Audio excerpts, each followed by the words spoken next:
You always think you'll recognize danger when it's close. A noise, a shadow, something obvious. But what if the only warning you get is a feeling? A few years ago, I woke up in the middle of the night to a sound that shouldn't have been there. Just water running upstairs. Nothing dramatic, nothing threatening. But what started as a minor annoyance turned into one of the most terrifying nights of my life. And the only reason I'm still here to tell the story is because I listened to my gut. It was supposed to be just another quiet night. I'd already gone to bed, lights off, house still, just how I like it. My bedroom's on the bottom floor, tucked away from the usual noise. I can't sleep with any distractions. No fans, no hum of electronics, nothing. Just pure silence. So when I suddenly woke up in the middle of the night to the sound of rushing water, I was instantly annoyed. At first I thought maybe I was dreaming, but the sound didn't stop. It was loud, steady, like a faucet turned on full blast, and it was coming from upstairs. Half asleep and irritated, I sat up, trying to make sense of it. I lived alone. No one else should have been up there. But the idea that something was actually wrong didn't cross my mind yet. Not even close. All I wanted was to shut it off and get back to sleep. That's what I thought was going to happen. But I had no idea what I was walking into. I dragged myself upstairs, one step at a time, more irritated than concerned. The sound got louder with every step, not just a drip or a trickle, but the full force of water gushing from somewhere down the hall. At the end of the hallway was the bathroom. The lights were off, but the door was slightly open, just enough to see the stream of water pouring from the faucet. The handle had been turned all the way. It didn't make any sense. I hadn't been in that bathroom all day. Nobody else had either. And there was no reason it should be on, especially like that. Still, I wasn't thinking anything supernatural or sinister. I just wanted to turn the thing off, shut the door, and get back to sleep. But as I got closer, maybe just a step or two away from the door, something changed. The air felt wrong, like I wasn't alone anymore. I stopped, frozen just outside the bathroom. That sound of rushing water was still going, but now there was something else. Something I couldn't hear, but I felt it. It was this sharp, creeping chill running down my spine. The kind you get when you know someone's watching you, even if you can't see them. Every instinct in my body screamed at me not to go inside. My hand hovered near the doorknob, but something held me back. I can't explain it logically. It didn't make sense. But the fear wasn't in my mind. It was in my chest, gripping tight, telling me, "Don't open that door." I stood there, torn between logic and instinct. Part of me still thought, "You're being dramatic. It's just water. Just turn it off."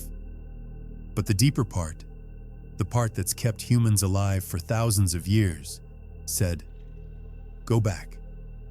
Now." So I did. I turned around and walked quickly, but quietly, back down the stairs. I shut my bedroom door, locked it, and tried to convince myself I was overreacting. But what happened next proved I wasn't. The moment I locked my bedroom door, I grabbed my phone and dialed 911. I kept my voice low, barely above a whisper, trying not to make any noise. I told them someone might be in my house. I didn't have proof, just a feeling. The operator didn't question it. She told me to stay where I was, keep the door locked, and stay on the line. And as I sat there, clutching the phone with shaking hands, I started hearing sounds that made my blood run cold. Creaking, slow, deliberate footsteps from upstairs. Then, the sound of a door opening. Another. Whoever it was, they were coming downstairs. They weren't rushing. They were searching, room by room. The realization hit me like a punch to the stomach. If they tried my door, they'd know I was in here. Every creak of the floorboards felt like it was happening right outside my door. I held my breath, too terrified to make a sound. My heart was pounding so loud, I was sure they could hear it. Then, the footsteps stopped. For a few seconds, it was completely silent. No breathing, no movement, nothing. Just this horrible, paralyzing quiet. Then came the sound of the doorknob. My doorknob. They tried it. It didn't open. I could practically hear the pause as they realized it was locked. I couldn't see them, but I knew they were on the other side. Deciding, calculating. Would they try to break it down? Kick it in? Wait outside? I didn't want to know. I couldn't take the chance. I started crying quietly and whispered to the officer on the phone that they were outside my room. She stayed calm, told me to stay hidden, and if I had anything I could use as a weapon to grab it. So I did the only thing I could think of. I crawled into my closet, pushed aside a line of hanging clothes, and disappeared behind them. I huddled in the very back of the closet, behind jackets and old boxes, clutching a metal flashlight like it was the only thing keeping me alive. I could barely breathe. Every little sound in the house felt magnified, like the walls were amplifying the tension just to break me. I stayed completely still, trying not to make the floorboards creak. My phone was still in my hand, but I had turned the screen off so the light wouldn't give me away. The operator's voice was steady in my ear, telling me help was on the way. Just a few more minutes. But those minutes felt like hours. I kept waiting to hear the door smash open, kept waiting for the moment when the clothes would part and I'd see a shadow reaching for me. But it never came. The footsteps didn't return. The door never moved. No more creaking, no voices, just silence. After about 10 long, terrifying minutes, I heard the faint sound of sirens in the distance. Then, flashing lights through the blinds. The police had finally arrived. I stayed hidden even as the flashing red and blue lights painted the walls outside my window. I didn't move until I heard the front door open and someone yell, "Police!" That was the first time I let myself breathe. I stepped out of the closet, still shaking, and slowly unlocked the bedroom door. The officers swept through every room in the house, upstairs, downstairs, closets, attic. But there was no one. No broken windows, no signs of forced entry. Nothing was taken, nothing was left behind. He was gone. It didn't make sense. There was no way I imagined those footsteps. The door handle turned, the creaking, the doors opening one by one. Someone had definitely been inside, but whoever it was had vanished completely. The officers said I probably scared him off when I locked the door and called 911. Maybe he wasn't expecting anyone to be home. Maybe he got spooked. But none of that comforted me. Because deep down, I knew. If I had walked into that bathroom, even just a few seconds earlier, I might not be here telling this story. I think about that night more than I'd like to admit. Not because anything happened, but because of what almost did. If I hadn't listened to that gut feeling, if I had just walked into that bathroom like I originally planned, I'm convinced he was standing right behind the door, waiting, and I would have never seen it coming. That's the part that chills me the most.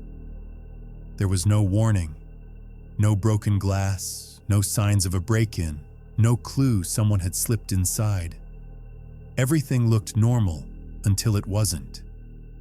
So if you ever find yourself in a situation like that, where something just doesn't feel right, even if everything looks fine, don't brush it off. Don't ignore that instinct. Because the truth is, your gut can pick up on things long before your brain catches up. I was scared that night.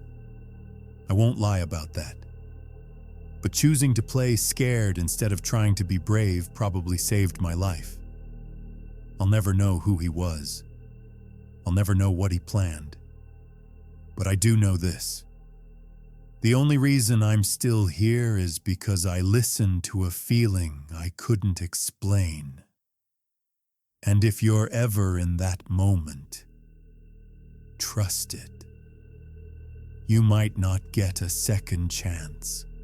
We like to think we'd know when something's wrong. That danger would come with flashing signs or loud warnings. But sometimes the only warning you get is a feeling. A single moment of hesitation, a strange chill, that gut instinct whispering, "Don't go in there." Most people ignore it. I almost did.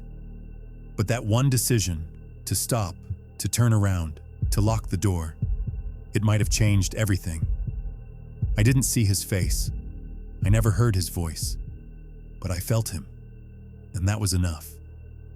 This story isn't just about fear. It's about awareness. That quiet part of us that senses danger before we can explain it. It's about making a choice when everything inside you screams that something isn't right. So if you ever find yourself in that moment, standing outside a door, unsure whether to trust your gut, remember this. It's better to be safe and wrong than brave and gone.